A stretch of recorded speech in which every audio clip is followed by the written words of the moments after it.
Have you ever stopped to ask yourself what money actually is? Most of us spend it every day. We work for it, save it, invest it, and sometimes worry about it, yet very few people ever learn what money really is. At its core, money is a tool that makes it possible for millions of people to exchange goods and services with one another every day. Imagine living hundreds of years ago where you grew apples and wanted to trade them for eggs, but in order to make that trade, you first had to find someone with eggs who was willing to accept apples in exchange. If they didn't want apples, you would have had to keep looking elsewhere. Now imagine doing that every time you needed something. It would quickly become slow, frustrating, and inefficient. This is called bartering, and for thousands of years it was how people exchanged goods. The problem with bartering is that it only works when two people have exactly what the other wants at the same time. Economists call this the double coincidence of wants.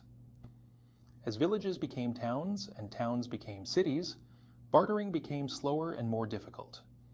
People needed something that everyone would be willing to accept in exchange for goods and services, and that something became money.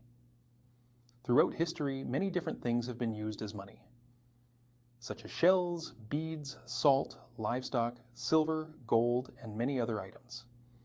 The specific object wasn't what mattered. What mattered was that everyone agreed it had value and trusted that other people would accept it. That shared trust is what makes money work. Many historians consider money one of humanity's greatest inventions because it became a bridge between buyers and sellers, making trade faster, easier, and possible on a much larger scale. Today, money looks very different than it did hundreds of years ago. In fact, most modern money exists digitally inside banks and financial institutions. Whether you're receiving your paycheck through direct deposit, swiping your debit card, tapping your phone to pay, or shopping online, you're interacting with digital money every day. Good money performs three important jobs. First, it acts as a medium of exchange, meaning money is something that people widely accept as payment for goods and services, making it easier to buy and sell without having to trade one item directly for another. Second, it acts as a store of value.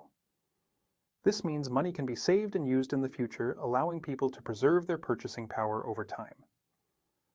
Third, it acts as a unit of account, meaning a standard way of measuring value so that prices can be assigned, compared, and understood.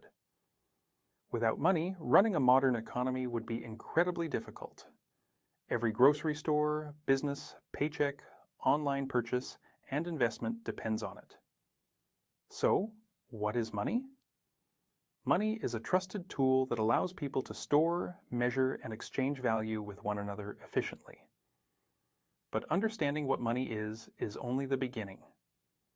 In our next video, we'll explore how we've gone from gold and silver to today's digital dollars, why governments and central banks play such an important role, and how decisions like printing money can affect inflation and the purchasing power of every dollar you earn. It's a story that has shaped civilizations and economies for thousands of years and still affects our financial lives today. If you found this video helpful, please like, share, and subscribe to Life and Money for more practical, beginner-friendly lessons about money, investing, and the economy. Thank you for watching.